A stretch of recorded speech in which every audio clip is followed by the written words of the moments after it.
Strong group, full lineup, reveal. Ateneo players, nasulot pala. Turing to PVL na kahit injured. Real quick, iniwasan ng draft. Pero bago yan nakaviyad, so kalimutang mag-subscribe at notification bell para update kayo dito sa ating channel. Naglabas na ng official lineup ang PVL para sa mga koponan sa darating na 2024 All-Filipino Conference nito. Karamihan sa mga teams, of course, kilala natin ang mga players na man-line up dito. Gayong busog naman tayo sa updates sa mga developments ng mga koponan. Pero sa pag-release na ito ng PVL, ang pinakainabangan dito ang ilalabas na lineup ng newest PVL team na Strong Group Athletics, kung saan halos wala pa tayong naaaninag ang player mula sa koponang ito sa mga ginanap na PVL Press and Media Day. Ngayon, sa kauna-unahang pagkakataon na silayan na ng publiko ang mga players na maglalaro para sa SGA this season. At totoo nga, mixtures of young first-timers and comebacking players nga ang bumuo sa koponan. Kahit ang OG veteran na si Lilet Mabayad nakasama pa sa bagong SJ team na ito.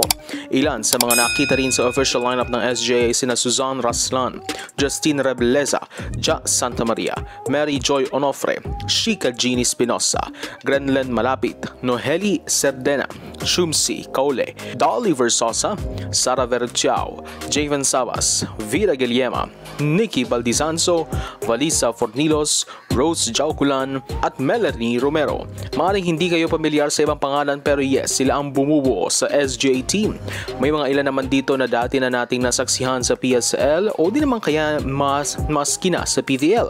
At ang ilan naman ay nasaksihan rin natin sa inaugural season ng MPVA na ngayon tatalo na sa Pro League.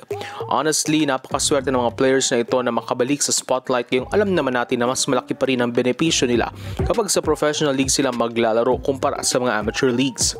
Pero hindi pa ito ang pumukaw sa atensyon ng lahat dahil kabilang din sa lineup ng SJ ang ilang Ateneo players na misto lang di na makikitang maglalaro sa darating na UAP season.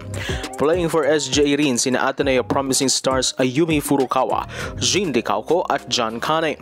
Yes, mukhang alams na ang direksyon na tatahakin ng SJ na ito in the future ang makuha ang karamihan sa Ateneo players.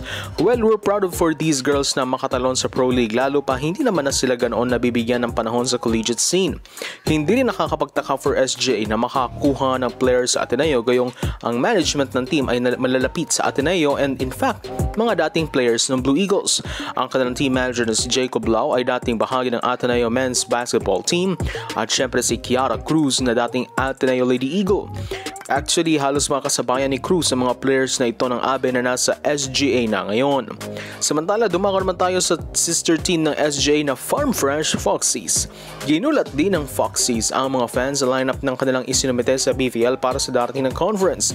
Ito kasi ay matapos na isama ng Foxies sa lineup si injured former Adamson player Lurin Turing.